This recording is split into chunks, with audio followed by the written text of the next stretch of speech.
गेला, कुणाचा जन्म कुणाला काय देऊन गेला. बाबासाहेबांचा जन्म आम्हाला न्याय देऊन गेला. बाबासाहेबांचा जन्म आम्हाला न्याय देऊन गेला. जनसामान्यांना कायद्याचे विधान देऊन गेला. राष्ट्राला या अजोड संविधान देऊन गेला. संविधान देऊन गेला. आदरणीय विचारमंच सन्मान्य मान्य आणि माझ्या बंधू भगिनींनो नमस्कार.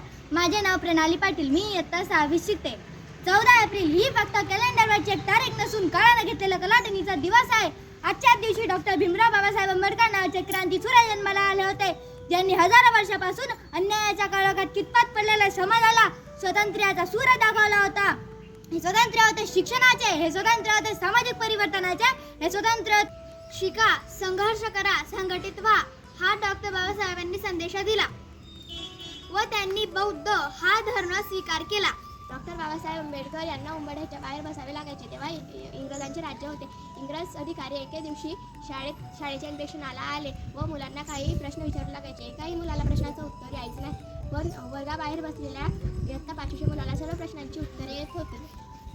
साहेब म्हणाले, तुमच्या शाळेची लाज या बाहेर बसलेल्या मुलाने राखली.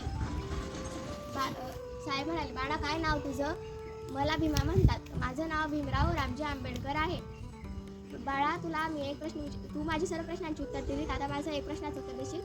हो सांगा साहेब. या पृथ्वीपासून सर्वात दूरचा ग्रह कोणता? साहेब मला या पृथ्वीपासून सर्वात दूरचा ग्रह माहीत नाही, पण माझ्यासाठी सर्वात दूरचा ग्रह ते वर्गात कोपऱ्यातील ठेवलेलं माठ आहे. इतकी परिस्थिती त्यांची बिकट.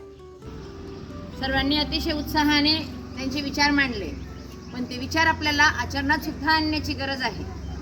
अगदी एकेका मुलीचं भाषण खूप सुंदर होतं, परंतु ते विचार जर आपण आचरणात आणले तर अजून आपलं जीवन त्याच्यापेक्षा जास्त सुंदर होईल.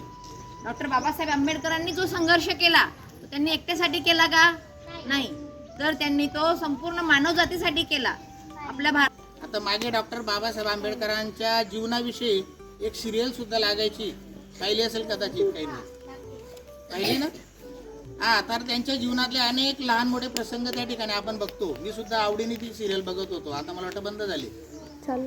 तर ते बघितल्यानंतर आपल्यालाही आश्चर्य वाटतं की अशा परिस्थितीतनं, एकदम सामान्य परिस्थिती की आपण त्यांच्यापेक्षा सगळेजण एकदम सुखात आहोत, आनंदात आहोत. त्यांना ज्या गोष्टी त्यांच्या जीवनामध्ये शिकण्यासाठी किंवा जगण्यासाठी उपलब्ध होऊ शकल्या नाहीत त्या सर्व गोष्टी आज आपल्याला मिळत आहेत. आणि अशा परिस्थितीतून सुद्धा ते इतक्या उच्च पदापर्यंत पोहोचले. ते खूप अभ्यास करायचे. त्यांचा वाचन हा खूप मोठा, अखंड वाचन करणे हा खूप छंद होता. त्यांना वाचन खूप आवडायचं. दिवसाचे 24 तासापैकी ते 18 तास वाचन करायचे. त्यामुळे त्यांनी राज्यघटना लिहिली. आपल्या भारताची राज्यघटना त्यांनी त्यामुळे लिहिली, कारण की त्यांच्याजवळ 25,000 त्यांच्याजवळ जे पुस्तकं होते, ग्रंथ संग्रह 25,000 पुस्तकांचा संग्रह होता. कारण की त्यांना तो छंदच होता की पुस्तकं वाचण्याचा. त्यांच्याकडून हा गुण घेण्यासारखा आहे की ते लहानपणापासून पुस्तक वाचायचे. त्यांच्याजवळ अशी गरिबीची परिस्थिती होती, पुस्तक घ्यायला त्यांच्याकडे पैसे नसायचे. मग ते ग्रंथालयात जायचे. मग ग्रंथालयात नियम होता की इथं खायला मज्जाव आहे, म्हणजे खायचं नाही. पण मग डॉक्टर बाबासाहेब आंबेडकर काय करायचे, तिथं जाऊन चोरून असं पाव घेऊन जायचे खिशामध्ये. का पाव घेऊन जायचे? कारण की एकदा ग्रंथालयात गेलं, वाचनालयात गेलं की परत यायला नको जेवणासाठी. भूक लागली म्हणजे बाहेर निघावं लागेल की नाही, जेवणासाठी परत यायला नको, म्हणून मग चोरून ते पाव खिशात घेऊन जायचे.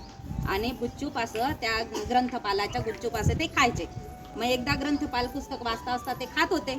ग्रंथपालाच्या लक्षात आलं की हे आंबेडकर इथं येऊन पाव खात आहे, म्हणून त्यांनी लगेच अटकलं की तू इथं चोरून पाव खात आहे. तेव्हा आंबेडकर म्हणाले की माझा वेळ वाचावा, म्हणजे वाचता वाचता सुद्धा मी खाऊ शकलं पाहिजे, म्हणजे खाण्यासाठी सुद्धा वेळ जाऊ द्यायचे नाही, वेळ वाया जाऊ द्यायचे नाही. वेळ वाचावा म्हणून मी इथं चोरून पाव खातोय. तर याच्यासाठी तुम्ही जी शिक्षा द्याल म्हणे मी मान्य करेन. मग ग्रंथपालाला त्यांचं खूप कौतुक वाटलं की बुवा एवढा अभ्यासू मुलगा येतोय बुवा आपल्या वाचनालयात. आणि म्हणून मग ग्रंथपालाने अशी प्रेमाने तू चूक तर केली म्हणे, कारण की ग्रंथालयात खाण्याचा मज्जाव आहे, खाता येत नाही आणि तू चूक केली, तुला तर शिक्षा झालीच पाहिजे म्हणे. मग म्हणे याच्या पुढे तू आता माझ्या डब्यातलं जेवण करायचं म्हणे. मी जो डबा आणतो त्या डब्यातलं जेवण करायचं. अशी प्रेमळ शिक्षा डॉक्टर आंबेडकरांना मिळाली होती. म्हणजे त्यांच्या जवळचा जो गुण आहे वाचनाचा, तो गुण तुम्ही घ्यायचा आहे.